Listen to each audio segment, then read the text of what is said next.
அனைவருக்கும் வணக்கம். இன்னைக்கு நம்ம பார்க்கக்கூடிய தலைப்பு பேச்சுக்கலையின் இலக்கணம். பேச்சு அப்படிங்கிறது மிக முக்கியமான ஒரு கருவியா பார்க்கப்படுது. ஆயக்கலைகள் 64. அந்த ஆயக்கலைகள் 64ல மிக முக்கியமானது ஒன்று இந்த பேச்சு. பேச்சுக்கலைக்குனே சில இலக்கணங்கள் இருக்கு. எல்லாராலையும் பேசிட முடியுமா அப்படின்னா கிடையாது. நிறைய பேர் சங்கடப்படுவாங்க, பேசுறதுக்கு தயக்கமா இருக்கும், என்ன பேசுறது, யாரு நம்ம பேசுறதை கேட்பாங்க அப்படிங்கிற மாதிரி இருக்கும். சிலருக்கு பேசுறதுக்கே முடியாது, ஏதாவது தப்பா பேசிடுவோமோ இல்ல தயக்கமா இருக்குமோ அந்த மாதிரி யோசிப்பாங்க. இதனால பேச்சு ஒரு அற்புதமான கலையா பார்க்கப்படுது. இந்த பேச்சு கலையை எல்லாராலையும் பேச முடியாது.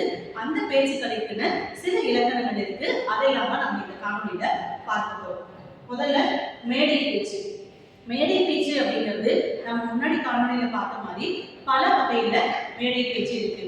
அது ஆன்மீகமாகட்டும், அதே போல பட்டிமன்றங்கள் ஆகலாம், அதே போல கருத்தரங்குகள் ஆகலாம், இல்ல பள்ளி கல்லூரிகள்ல பேசக்கூடியதாகலாம், இல்ல சொற்பொழிவாகலாம். எப்படியாக இருந்தாலும் அந்த மேடை பேச்சு அப்படின்றது மிக முக்கியமான ஒன்று.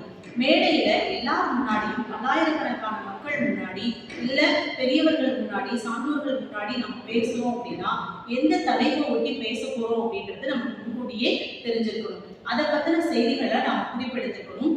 இன்னொன்னு, அதை மறக்காம இருக்கணும்.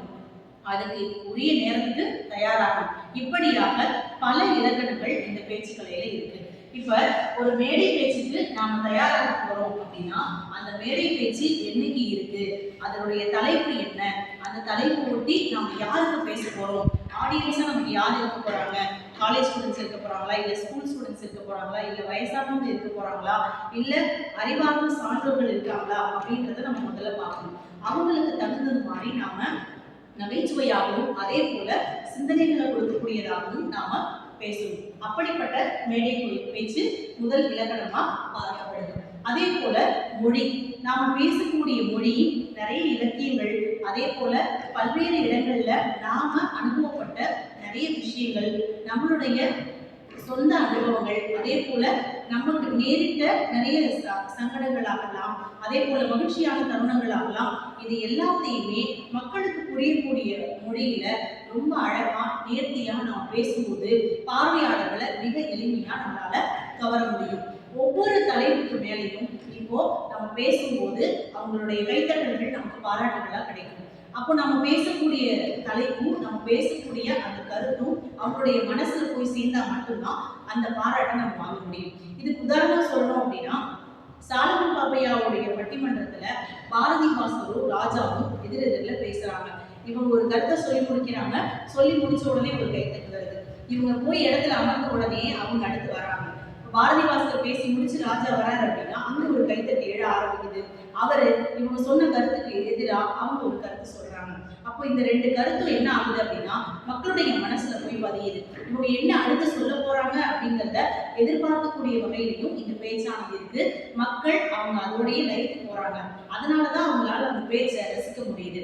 இல்ல அப்படின்னா அந்த நிகழ்ச்சிக்குள்ளார, அந்த மேடை பேச்சுக்குள்ளார மக்கள் வரல அப்படின்னா அவங்களால அந்த பேச்சையும் அந்த இடத்தையும் ரசிக்க முடியாது அப்படின்னு சொல்லலாம். இப்போ மக்களை, பார்வையாளர்களை கவரக்கூடிய பேச்சா இந்த பேச்சாளர் பேசணும். இல்லை அப்படின்னா அந்த மேடை பேச்சுக்கு அர்த்தமே இல்லை. அதனால முக்கியமாக கவனிக்கக்கூடியது பார்வையாளர்களை கவரக்கூடிய வகையில மிக ஆழமான கருத்துக்களையும் அதே போல நகைச்சுவையாகவும் அவர்களுக்கு தகுந்தாற் போல சொல்லக்கூடிய பேச்சு, நல்ல மொழியில பேசினாங்க அப்படின்னா அது நல்லதா இருக்கும்.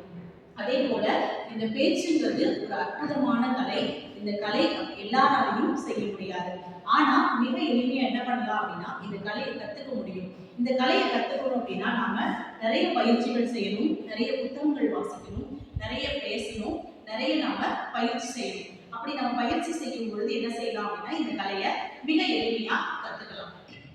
இந்த பேச்சு கலையிலேயே 3 கூறுகள் இருக்கு. அதுல மிக முக்கியமானது எடுத்தல், அதுக்கப்புறம் தொடுத்தல், அதுக்கப்புறம் முடித்தல்.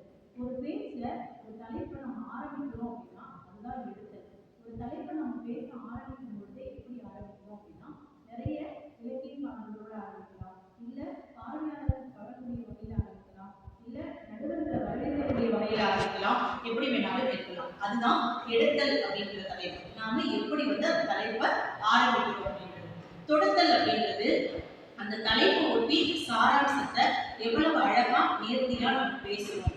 அந்த தலைப்புக்கு ஏற்றது மாதிரி பல கருத்துக்களையும் சுவாரஸ்யமான முறையில முன்னாடியே சொன்னது மாதிரி நிறைய நிகழ்வுகளோட நிறைய நகைச்சுவையோட நாம அவங்களுக்கு சொல்லக்கூடிய விஷயங்கள் எல்லாமே தொடுத்தல் அப்படின்ற களத்துக்குள்ள அழகும். அடுத்தது முடித்தல். நாம எப்படி தொடங்க ஆரம்பிச்சோமோ அந்த பேச்சை இடையில எதுவும் மறைக்காம, இடையில எதுவும் தடுமாறாம, எந்த இடத்துலையும் நிறுத்தாம ஒரு ஆற்றொழுகு நடை போல் அந்த பேச்சு இருந்து கடைசியாக முடிக்கும் பொழுது ஒரு பாராட்டுகளோட அதே எப்படி தொடங்கணுமோ அந்த ஒரு கம்பீரத்தோட அந்த ஒரு உயர்வோட நாம அந்த பேச்சை முடிக்கணும். இதுதான் எடுத்தல், தொடுத்தல், முடித்தல். இந்த மாதிரியான இலக்கண உத்தி முறைகளை நாம பயன்படுத்தும் பொழுது பார்வையாளர்களை மிக எளிதா நம்மளால கவர முடியும். இந்த இலக்கணத்தை நாம பின்பற்றணும் அப்படின்னா பேச்சுக்கலையில மிக ஒரு சிறந்த பேச்சாளரா நம்மளால உருவாக்க முடியும். அடுத்த காணொலியில இன்னொரு தலைப்புல நாம